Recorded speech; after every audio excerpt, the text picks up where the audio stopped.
근데 지난주에는 제가 조금 복잡하긴 했지만 19절을 바울의 3차 전도 여행과 또 로마 서바나까지 가는 얘기를 통해서 19절을 살펴보았고요. 오늘은 이제 20절부터 26절까지 이제 보려고 합니다. 20절, 21절이 한 파트고요. 두 절이 한 파트고, 그리고 22절부터 24절까지가 또 한 파트고, 25, 6절이 한 파트입니다. 그러니까 오늘 말씀드릴 건 이제 세 파트로 되어 있습니다. 이제 그걸 보시면 좋을 것 같고요. 20절, 21절만 한번 같이 읽어볼까요? 20절, 21절. 오늘 내용은 이렇게 크게 어렵지는 않습니다. 좀 편하게 들으셔도 좋을 것 같은데 20절, 21절 같이 읽어보죠. 시작. 내 간절한 기대와 소망을 따라 아무 일이든지 부끄러워하지 아니하고 지금도 전과 같이 온전히 담대하여 살든지 죽든지 내 몸에서 그리스도가 존귀하게 되려 하나니 이는 내게 사는 것이 그리스도니 죽는 것도 유익함이라. 예, 바울이 이제 그 1절부터 19절까지 이야기하고 그리고 20절부터 이제 26절까지를 이야기하는데 그 26절까지가 한 덩어리입니다. 그리고 이제 그 27절부터 이제 얘기가 또 이렇게 바뀌거든요. 그러니까 빌립보서의 첫 번째 덩어리는 1장 1절부터 26절까지입니다. 그걸 기억을 하시면 좋을 것 같고요. 그게 이제 오늘 거기까지 이제 말씀을 드리는 거고 다음 주부터는 이제 두 번째 큰 파트를 말씀을 드릴 거거든요. 근데 바울이 여기서 대뜸 하는 이야기가 뭐냐면 자신의 삶과 존재의 이유와 목적이 뭔가를 이야기합니다. 여러분 그 이제 7080 우리 청년들은 MZ세대라고 그러는데 우리 이제 7080 세대잖아요. 그죠? 부인하고 싶긴 하겠지만 좋은 노래들이 많이 나온 것 같습니다. 가요. 여러분 그 가수 김종환 씨 아시나요? 존재의 이유라는 노래를 불렀습니다. 가사가 굉장히 길던데 제가 조금만 불러 읽어드릴게요. 말 잘못했습니다. 알 수 없는 또 다른 나의 미래가 나를 더욱더 힘들게 하지만 우리 청년들에게 왔는나 모르겠네요. 네가 있다는 것이 나를 존재하게 해. 네가 있어 나는 살 수 있는 거야. 조금만 더 기다려. 내게 달려갈 테니. 그때까지 기다릴 수 있겠니? 여기 이 사람이 감옥에 있나 이런 생각도 들기도 하고 여러 가지 생각이 됐습니다. 여기서 이제 이야기하는 내용이 뭐냐면 네가 있다는 것이 나를 어떻게 한다고요? 존재하게 한다. 네가 있어서 나는 살 수 있는 거야. 이런 써먹으시면 좋겠죠? 그렇죠? 여기서 이제 네라는 거는 뭐 사랑한 연인도 될 수 있겠고 사업이나 건강, 또 취미, 뭐 학문, 또 어떤 분들은 성경 연구가 될 수 있겠죠. 이제 이 다 사람들마다 다릅니다. 당신이라고 내가 당신 때문에 내가 존재합니다. 나의 존재의 의미는 바로 당신입니다. 이렇게 얘기할 수 있는 대상이 사람들마다 다 차이가 있을 수 있을 겁니다. 그렇죠? 젊었을 때는 이제 연애할 때는 오직 그녀뿐이 안 보이고 오직 그대뿐이 안 보였었잖아요. 그죠? 예. 근데 이제 나이 먹고 살면서 사업도 하게 되고 직장도 다니게 되고 또 아이들이 생기면서는 그 대상이 네가 있어 내가 존재하는 거라는 그 대상이 조금씩 바뀌어 나갈 수도 있겠죠. 그렇죠? 어떤 분들은 이제 그저 성경 연구 말씀드렸지만 어떤 분들은 야 나는 이 성경 연구가 너무너무 좋아. 이 성경 연구가 나의 삶의 목적이고 존재의 이유야 이렇게 얘기하시는데 그건 아닙니다. 그거는 일종의 방편이에요. 내가 어딜 가기 위해서 하나님 뜻대로 살기 위한 하나의 방편이지 그 자체가 목표는 아니잖아요. 근데 바울이 만약에 이 존재의 이유라는 노래를 불렀다면 바울에게 있어서는 당신은 누굴까요? 예, 예수 그리스도입니다.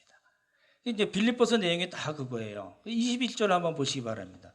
이는 내게 사는 것이 누구라고요? 그리스도니 죽는 것도 유익하다. 이겁니다. 이제 여러분 빌립보서를 다 읽으신 분들은 알겠지만 바울은요 이 빌립보서를 통해서 어떻게 하면 우리가 구원을 받고 어떻게 하면 예수 그리스도의 십자가 사건 그리고 성령께서 그것을 우리에게 적용시키시고 예수 그리스도와 연합시키는가에 관심이 없습니다. 그런 얘기 안 나와요. 구원에 대한 이야기가 아니라 구원 그 다음에 이야기를 지금 빌립보에서 집중적으로 얘기하고 있거든요. 그러니까 여러분 성경 읽으실 때 빌립보서를 읽으실 때 거기에 포커스를 맞추시면 좋을 것 같아요. 구원 이후에 우리가 어떻게 살아야 되는가에 포인트를 맞추고 있습니다. 그렇죠?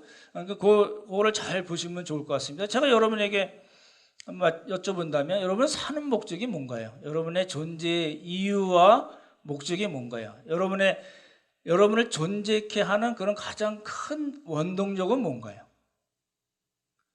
무엇인가요? 나는 우리 손주들 보는 재미에 살아. 충분히 그럴 수 있습니다. 근데 그게 우리의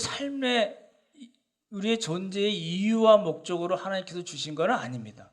우리에게 주신 큰 복이긴 하지만 사업도 마찬가지고요. 건강도 마찬가지고요. 어떤 분들은 엔터테인먼트, 취미생활하고 스포츠, 오락이 자기 삶의 존재인 양 그렇게 빠지는 경우도 있거든요. 어떤 분들은 그래, 뭐 인생 별거 있습니까? 그냥 그렇게 살다가 가는 거죠. 이런 분들도 있어요. 왜 내가 살고 있는가, 내 존재 이유가 뭔가에 대해서 사람들마다 각기 다 달라요. 그죠? 시를 하나 제가 읽어드릴게요. 김상용 시인이라고 아시죠? 나무로 창을 내겠소 라는 시인데 짧은 시니까 제가 읽어는 드릴 수 있습니다. 나무로 창을 내겠소 밭이 한참 가리 괭이로 파고 호밀은 김을 매지요. 구름이 꼬인다 갈리 있어 새 노래는 공으로 들을라오 강냉이가 있걸랑 함께와 자셔도 좋소 왜 사냐건 웃죠.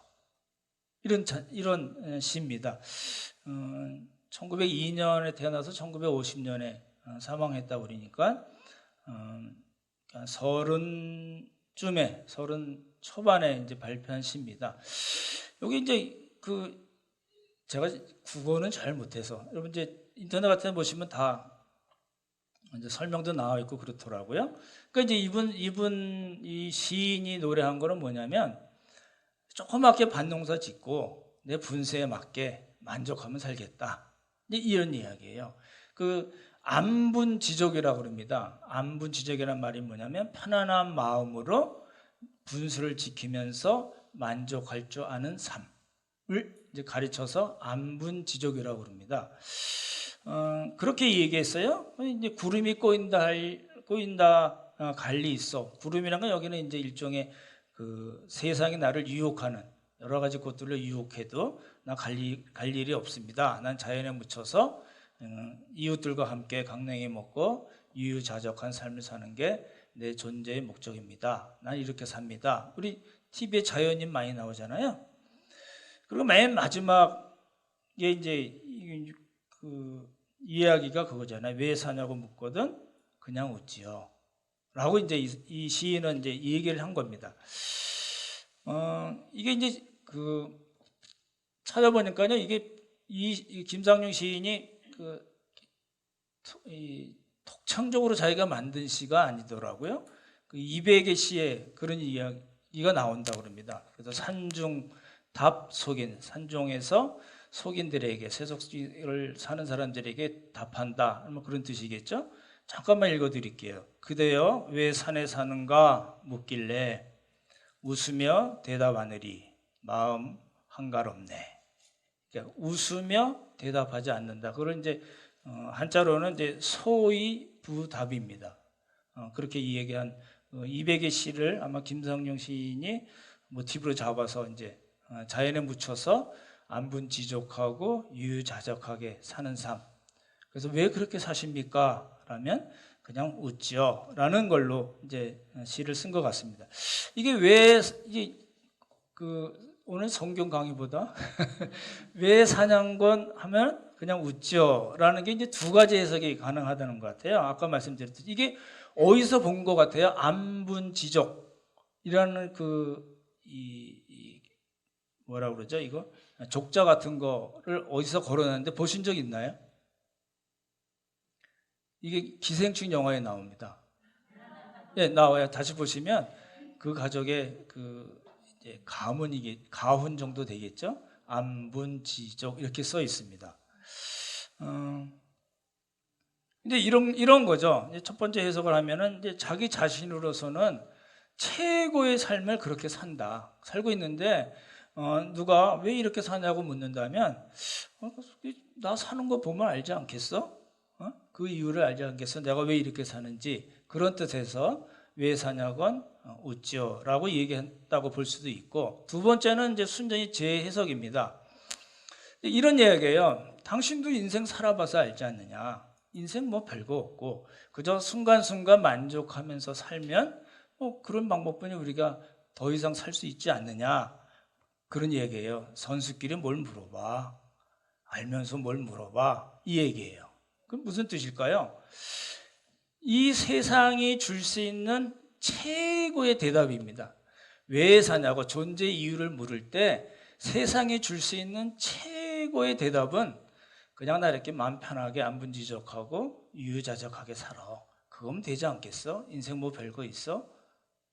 라고 세상에 주는 답이라는 겁니다. 근데 이제 이 질문을 왜 사냐고 묻는 이 질문을 지금 로마 감옥의 1차 감옥이죠. 로마 감옥에 있는 바울에게 본다면 바울 선생님 왜 사세요? 바울 선생님의 그 삶의 이유, 존재의 이유, 목적은 뭔가요? 이렇게 얘기할 때 바울은 뭐라고 대답한다고요?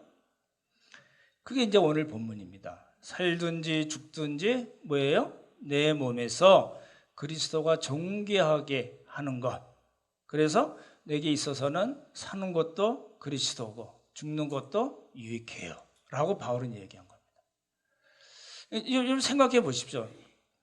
우리 세상에 줄 수 있는 답과 지금 바울을 통해서 하나님께서 우리에게 제시하신 답.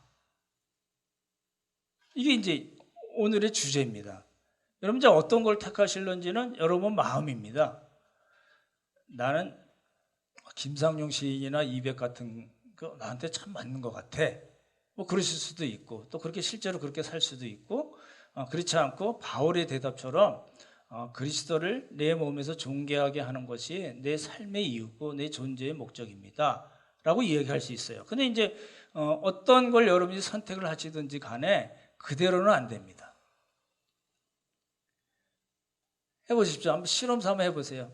나는 A 코스로 갈래 이러신 분들 결코 그렇게 가게 하나님께서 놔두지 않는다는 거예요.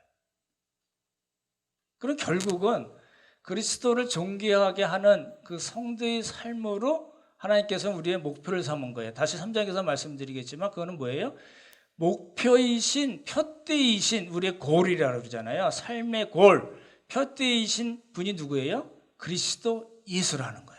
지금 하나님 우리를 그냥 놔두지 않으냐시고 지금 어디로 우리를 인도하고 계세요? 어디로 끌고 가고 계세요? 우리의 모든 삶에 일어나는 여러 가지 일들을 통해서 하나님은 지금 우리를 어디로 인도하시려는 거예요? 예수 그리스도. 그러니까 이제 똑똑한 분들은 어떻게 하는 게 좋을까요?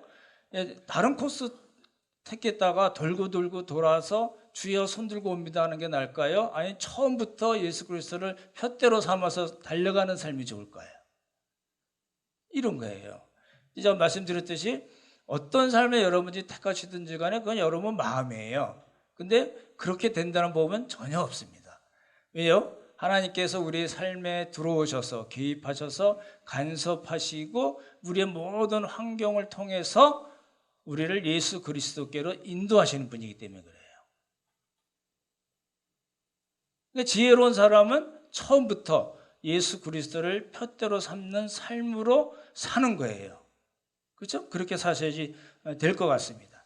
바울은 자신의 삶의 목적, 존재의 의미를 나는 예수 그리스도야 라고 이야기하면서 자기 삶과 사역을 통해서 그거를 증명해낸 사람입니다. 그렇죠? 그게 이제 첫 번째 우리가 볼 수 있는 내용이고요.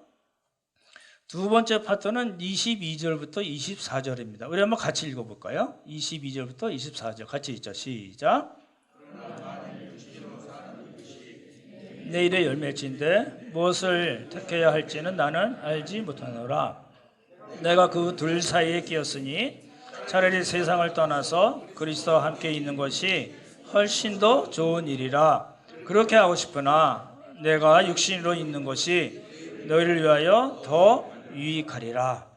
여기 이제 23절을 보시면 세상을 떠나서라고 얘기할 때 떠난다는 것은 군사 용어입니다. 군대가 어느 한 곳에 머물렀다가 이동하기 위해서 막 군대 그 텐트를 다 걷고 다른 곳으로 이동하는 겁니다. 이제 그런 표현이 성경에 있죠. 육신의 장막을 걷고 가는 겁니다. 그건 뭐야? 신자의 죽음을 그렇게 표현한다는 거죠. 이 땅에서 텐트 치고 살다가 주께서 오라고 그러시면 텐트 다 접고 이제 가는 겁니다. 갈 때 어떻게 가요? 어떻게 가세요, 여러분? 어떻게 갈 준비하고 계신 거예요? 기쁨으로 가는 겁니다. 소망이 이루어지는 겁니다. 그렇죠? 이제 그렇게 가는 걸 이야기하는 건데, 여기서 바울의 말은 지금 바울이 어디에 끼어 있다고요? 예, 사는 것과 죽는 것 사이에 끼어 있어요. 그게 무슨 뜻인가를 좀 보면 좋을 텐데, 22절 한 파트는요, 22절 보시면 육신으로 사는 이것, 그리고 24절에 내가 육신으로 있는 것, 이거죠. 그러니까 살아서 움직이는 거예요. 이거는 이제 그 21절 보셔도 되는데, 21절에 사는 것이 그리스도니 죽는 것도 유익함이라 할 때 그 사는 것입니다. 그러니까 육신으로 사는 것, 육신으로 있는 것, 사는 것. 그러니까 이거예요. 사도로서, 바울이 사도로서 복음을 전하고 교회를 돌보고 교회에 하나님의 말씀을 전하는 요 삶, 요게 이제 육신으로 사는 거예요. 근데 또 하나의 삶이 나오죠. 또 하나는 뭐죠? 23절 보시면 뭘 한다고요? 내가 그 둘 사이에 끼어 있으니, 바울은 지금 뭘 원해요? 세상을 떠나서 그리스도와 함께 있는 것. 여러분 보십시오. 여러분 이 소망을 갖고 사시나요? 이 지금 바울이 이때가 전에 말씀드렸지 50대 중반입니다. 54, 5 된 바울이 자기는 뭐가 더 좋다고요? 이 세상을 떠나서 육신의 장막을 접고 이제 그리스도와 함께 있는 게 나 이게 너무너무 좋아요. 이렇게 얘기한 거잖아요. 근데 그 둘 사이에 지금 바울은 끼어서 고민을 하는 거예요. 그렇죠? 근데 이제 이걸 잘 보시면 바울 개인으로서는 세상을 떠나서 그리스도와 함께 있는 것이 훨씬 더 좋고 또 그렇게 되기를 원하고 있어요. 근데 이제 바울이 거기서만 멈추지 않고 내가 만약에 살아서 그리스도의 복음으로 세워진 교회들이 만약에 유익하다면, 바울의 개념은 그거예요. 내가 살아서 사역하고 내가 움직이는 것이 교회를 위해서 유익하다면 그거 그렇게 해야 되지 않겠어? 라는 이야기예요. 바울이 원하는 건 뭐예요? 육신의 장막을 걷고 그리스도와 함께 있는 건데, 실질적으로 바울이 살아서 열매를 맺고 교회에 도움을 줄 수 있다면 내가 그렇게 되지 않겠어? 라고 이야기하는 거예요. 그렇죠? 여기 잘 보시면 이 구절이 제일 해석하기 어려운데요. 세상을 떠나서, 그러니까 자기 마음대로 그냥 떠날 수 있다는 얘기인가요? 이제 해석을 잘 하셔야 됩니다. 이거는 스스로 목숨을 끊겠다는 이야기가 아니에요. 내가 스스로 목숨을 끊어가지고 그리스도와 함께 있어야지, 이거 아닙니다. 그렇죠? 예, 그 신자의 자살에 대한 이야기를 나중에 기회가 있으면 말씀드리겠지만, 여기서는 전혀 그것과 관계가 없고, 그리고 이렇게 많이들 해석을 해요. 죽든지 살든지. 그래서 여기 죽든지란 말은 바울이 순교를 얘기하는 거겠지? 아닙니다. 거의 대부분이 그렇게 해석을 했는데 그렇지 않습니다. 순교로 해석하는 거는 문맥상 전혀 맞지 않습니다. 왜 그럴까요? 19절 다시 보실래요? 19절 저희가 지난주에 봤잖아요. 19절 한번 같이 읽죠. 시작. 이것이 너희의 간구와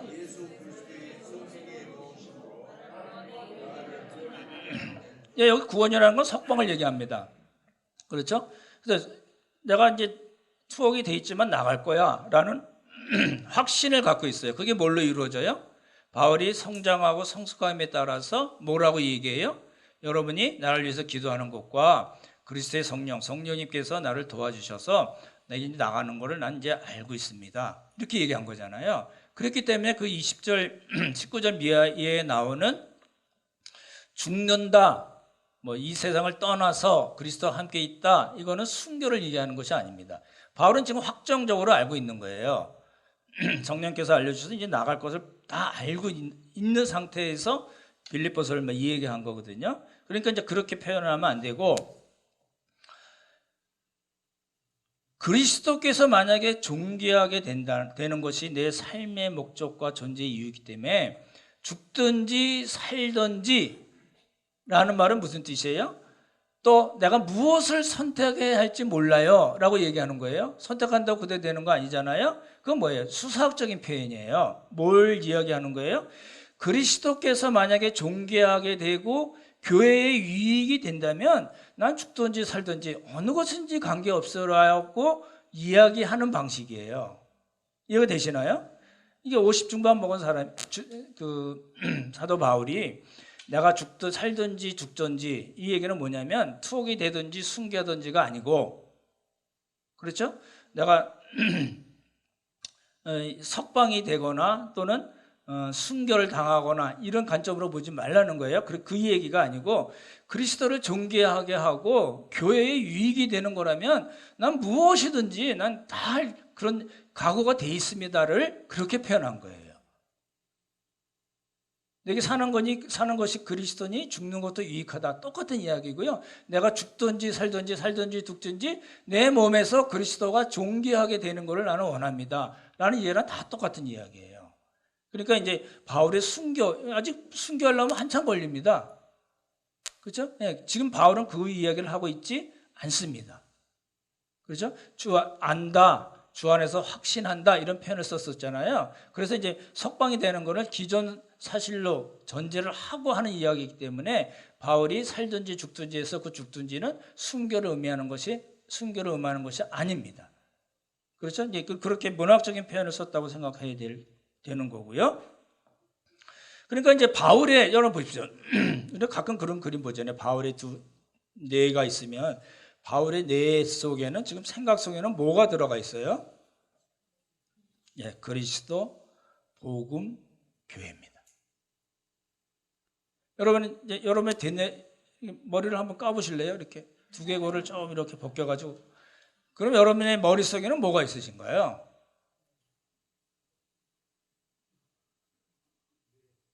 네. 예, 그걸 지금 보는 겁니다. 이제 바울을 통해서 우리가 배울 수 있는 건 뭐예요? 바울은 여러분 잘 아시겠지만 제일 좋은 거, 아무에게도 뺏길 수 없는 그것을 붙잡고 일평생을 산 사람이에요.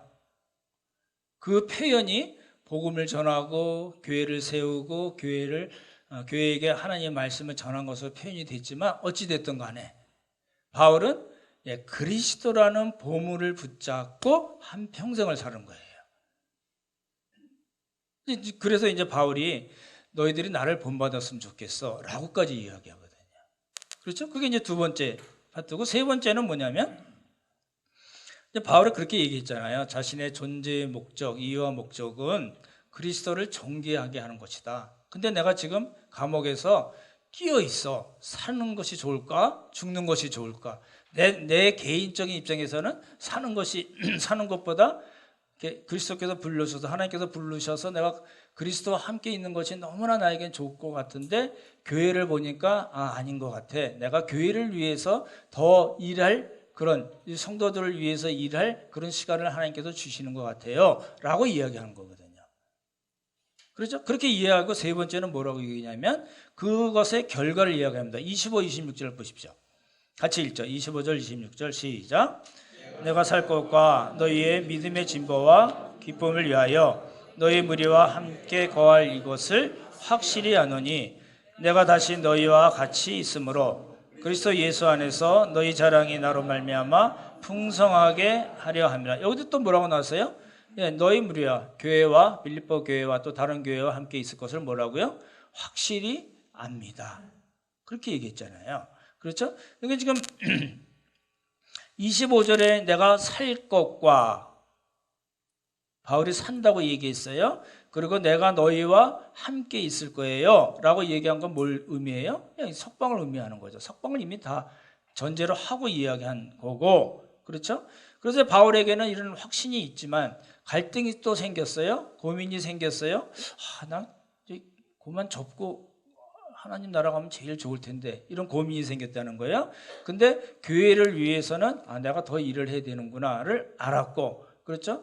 여러분의 교회의 기도와 성령의 도우심으로 이제 나 나갈 거예요. 나가서 여러분과 함께 이제 있게 될 거예요를 이야기한 겁니다.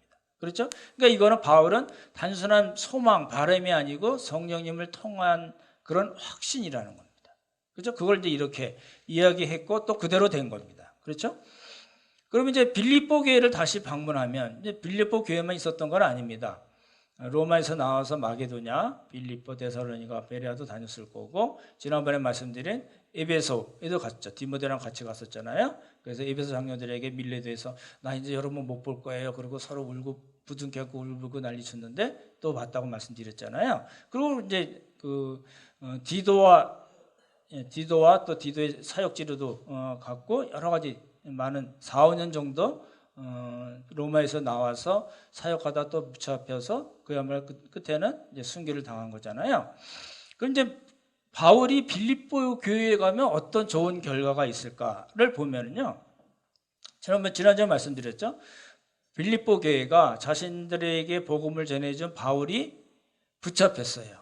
바울의 수옥이 됐어요. 그래서 의기소침하고 믿음이 떨어지고 기쁨을 잃었다고 말씀드렸잖아요.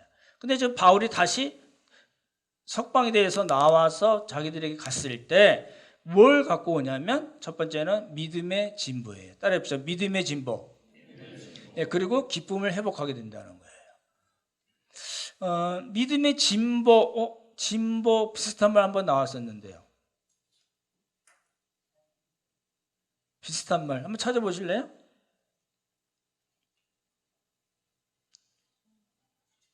맞히시는 분께 제가 커피를 같이 예? 그 전쟁터에서 어떤 방해물이 있는데 방해물을 없애서 군대가 진격할 수 있도록 한다고 말씀드린 적이 있었는데, 예, 진전입니다. 몇 절에 나오죠? 12절, 12절 같이 읽어볼까요? 같이 읽죠. 시작. 형제들아, 내가 당한 일이 도리어 복음 전파에 진전이 된 줄을 너희가 알기를 원하노라 할 때, 진전하고 요거 믿음의 진보하고 같은 원어입니다. 그렇죠? 그러니까 지금 무슨 이야기냐면, 보십시오. 바울이 믿음의 진보라고 하는 그 진보라는 단어를 쓴 거는 지금 아까 말씀드렸지, 빌립보 교회가 의기소침해 있고 믿음이 흔들리고 기쁨을 잃었어요. 그렇죠? 근데 바울의 방문으로 다시 방문함으로 인해서 이런 것들이 어떻게 해요? 다 없어진다는 거예요. 다 제거해 버린다는 거예요. 그래서 빌립보 교회가 더 믿음으로 나아갈 수 있게 도와주겠다, 도움을 줄 수가 있겠다라고 얘기한 거를 뭐라고 표현해요? 믿음의 진보라고 얘기합니다. 두 번째는 뭘 얘기했어요? 기쁨입니다. 저 보시죠. 빌립보서의 기쁨이라는 말이 몇 번 나올까요? 많습니다. 16번 나옵니다. 나중에 이제 기쁨에 대해서만 이렇게 설교를 드릴 거예요. 한 시간 드릴 텐데, 빌립보의 여러분 이제 이렇게 인터넷 같은 데 보시면 빌립보서의 주제를 기쁨으로 이야기해요. 바울이 16번이나 기쁨이라고 얘기했으니까. 근데 그렇지는 않습니다. 그건 결과지, 그 주제가 가장 핵심 주제가 될 수는 없거든요. 나중에 말씀드릴 텐데.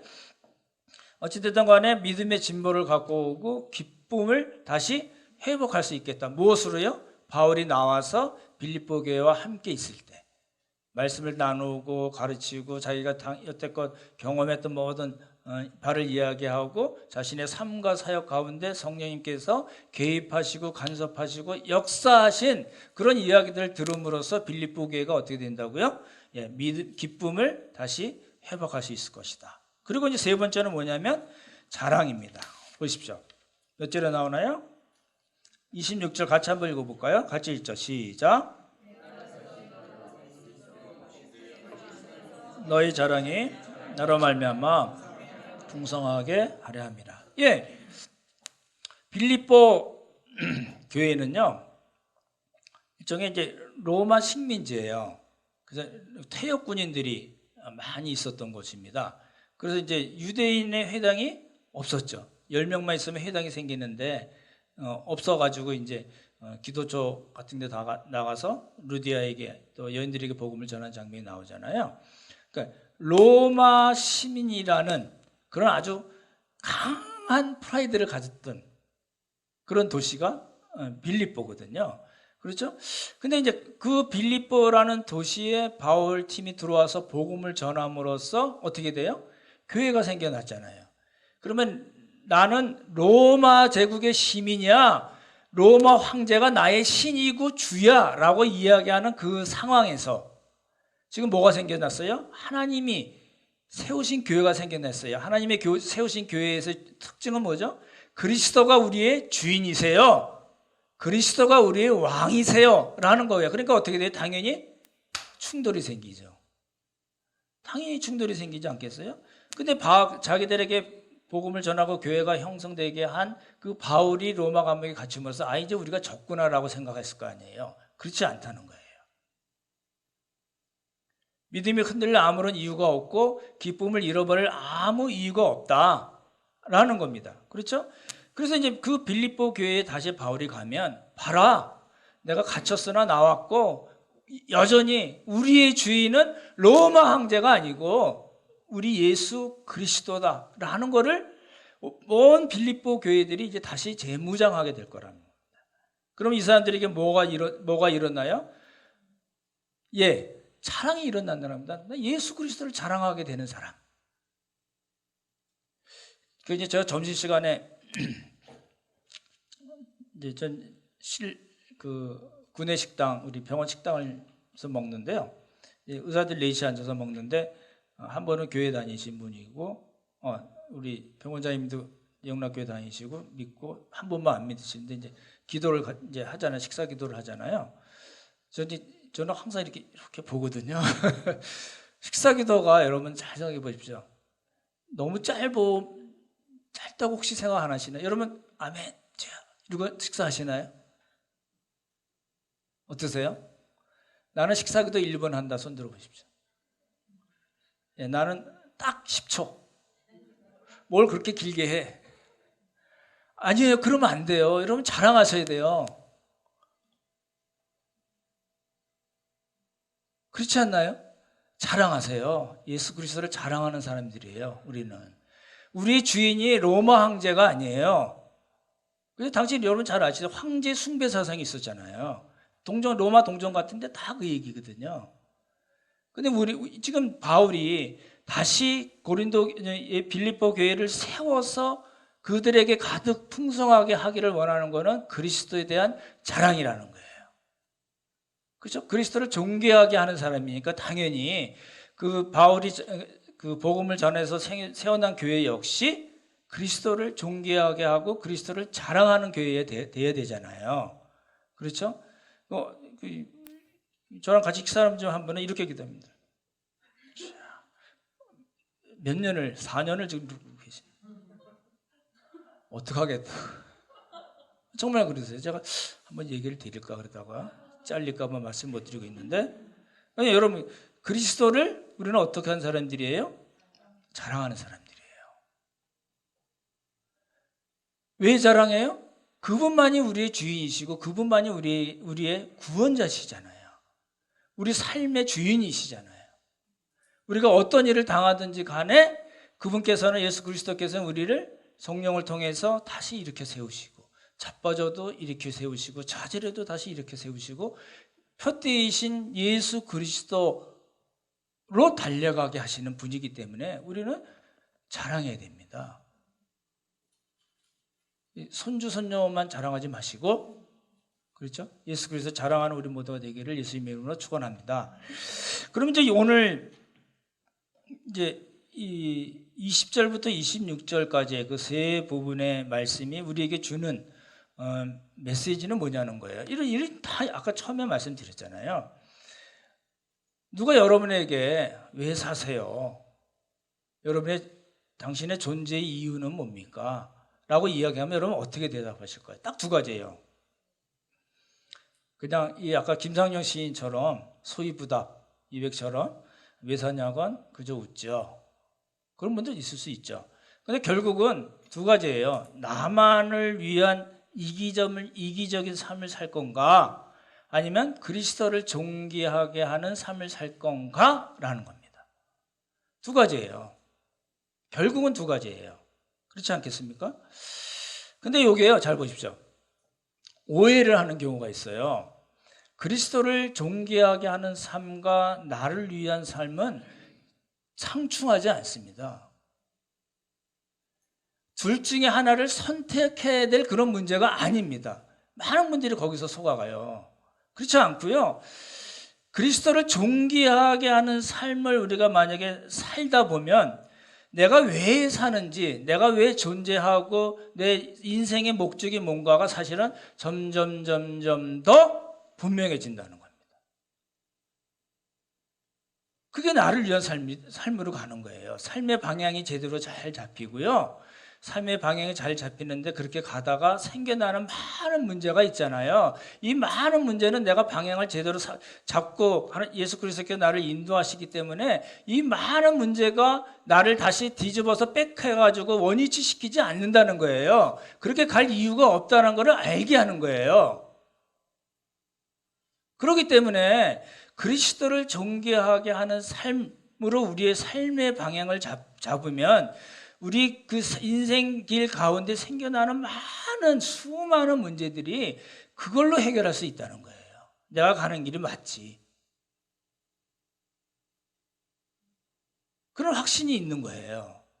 그래서 생겨나는 문제들을 내 힘으로 풀지 않고 그리스도께서 예수님께서 나를 이렇게 인도하셨으니까 예수님께서 해결해 주실 거야 라고 기도하게 되는 거잖아요. 그렇죠? 이제 제일 안 좋은 삶은 뭐냐면요, 그리스도와 관계없이 그냥 내 마음대로 사는 거예요. 내가 인생의 목표를 내가 세우고 그 가는 길도 내 힘으로 가겠다고 그러고 내가 중심이 돼서 살고 그리스도가 중심이 돼서 살지 않는 삶, 이건 정말 위험합니다. 이런 거예요. 그리스도를 존귀하게 하는 삶을 살겠다고 우리가 결단하고 다짐을 해도요, 우리는 쉽게 환경과 어려움 때문에 넘어질 수 있어요. 여러분 안 그러신가요? 부흥회나 여러분 또 묵상이나 성경 공부할 때 그래 맞아 나 이렇게 살아야지 라고 생각한다고 그대로 사나요? 그렇게 되는 분들 많지 않을 겁니다. 그렇지만 하나님께서는 매일매일 기회를 주시고 그뿐만 아니라 달려나갈 수 있는 힘을 주세요. 그래서 우리는 언제든지 다시 새롭게 시작할 수 있다니까요. 나는 그리스도가 폈대. 나 이거 들어보지도 못했어. 난 그렇게 어떻게 살지 않았어. 아무 관계 없어요. 지금 그렇게 사시면 되잖아요. 그렇게 결단하고 내 삶에 있어서 나만을 위한 그런 이기적인 삶이 아니라 하나님의 말씀대로 살아야 되겠다는 그런 생각을 갖고 다시 시작하시면 돼요. 그렇지 않을까요? 그래서 우리는 어떤 사람이냐면 그런 수많은 시행착오를 겪으면서 한 걸음 한 걸음 하나님께서 원하시는 그쪽으로 우리의 삶이 사라지는 것이 우리 그리스도인이라는 겁니다. 오늘 말씀을 마치겠습니다. 바울은 자신의 삶의 이유, 존재의 목적이 무엇인지 분명히 알고 처음부터 그렇게 살아간 사람입니다. 정말 은혜죠. 우리는 그렇지 않을 수 있어요. 여러분 지금 인생 살아온 길 잘 생각해 보시면 수많은 일들 때문에 이기적으로 살 수밖에 없었을 수도 있고 지금도 그렇게 살 수도 있고 그리고 앞으로도 나만 위해서 살겠다고 마음을 먹을 수도 있겠지만 하나님께서는 그렇게 놔두시지 않는다니까요. 빌립보 교회가 어려운 상황에서 바울의 말을 통해서 다시 힘을 얻고 기쁨을 회복하고 믿음의 진보를 갖고 온 것 같이 우리도 동일하다는 거예요. 지금도 성령님께서 이미 주어진 하나님의 말씀으로 우리에게 계속 들려주시고 그걸 통해서 우리 다시 일어날 수 있게 하시고 다시 방향을 잡을 수 있게, 그래서 정말 표대이신 그리스도를 향해서 살아나가면서 내 삶의 이유는 그리스도입니다 라고 고백할 수 있도록 역사하신다는 거예요. 이런 복이 우리 모두에게 있기를 예수님의 이름으로 축원합니다. 참 좋으신 성부성자 성령 하나님, 은혜를 감사드립니다. 바울의 신앙 고백을 우리가 살펴보았는데 우리는 바울과 비해서 너무나도 부족하고 너무나도 창피한 그런 삶을 살고 있을지 모릅니다. 하지만 참 좋으신 하나님 아버지, 우리들에게도 말씀으로 성령으로 우리의 인생의 방향을 잡고 내 삶의 존재의 이유가 그리스도라고 자신 있게 이야기할 수 있는 그런 믿음의 단계까지 우리를 인도하여 주시옵소서. 그래서 어떠한 형편과 어떤 환경에 있다 할지라도, 어떤 어려움을 당한다 할지라도 나는 그리스도로 삽니다 라는 그런 신앙 고백을 하는 우리 모두가 되도록 복을 허락하여 주시옵소서. 감사드리오며 귀하신 예수님 이름 받들어 기도드렸사옵나이다. 아멘.